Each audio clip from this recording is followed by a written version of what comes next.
For today's video guys, may tuturo ako sa inyo na maaaring makatulong sa inyo. Ituturo ko dito kung anong mga requirements sa pag-renew ng green card. Exclusive lang to sa mga Las Piñas residents at mga botante dito sa Las Piñas. Isang programa ng ating butihing mayor na magbigay siya ng tulong pinansyal sa mga taga Las Piñas yan. So, ituturo ko ngayon ang mga requirements pag kumuha tayo, mag-renew tayo ng green card. At bago yan, kung bago kayo dito, huwag sana natin kalimutan na paki-follow at paki-subscribe na rin ako guys.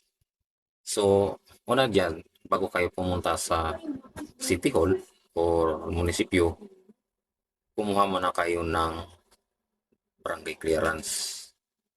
Pangalawa, pag nasa munisipyo na kayo, kumuha kayo ng sidula.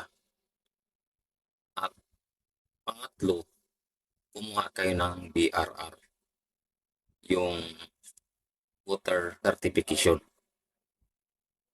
yung nakapangalan sa yung green card at saka yung kung may asawa kayo, BRR ng asawa nyo. At isa pa, dalhin din ninyo ang Xerox ng mga beneficiary na kasama sa beneficiary sa green card na nilagay mo doon sa mga beneficiary.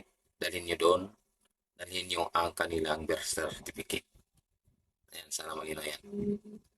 And guys, para ang punto ko dito, para hindi kayo pabalik-balik kasi kung wala yan, pagpunta nyo doon, pabalikin rin kayo, hahanapan kayo ng ganong mga requirements.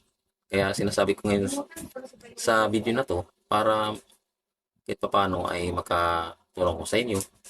Halimbawa kung kumuha kayo ng, mag-renew kayo ng green card. Guys, at sana po may natutunan kayo at paki-share na rin guys sa ating mga kilala kasamaan para may idea rin sila tungkol dito. Follow for more.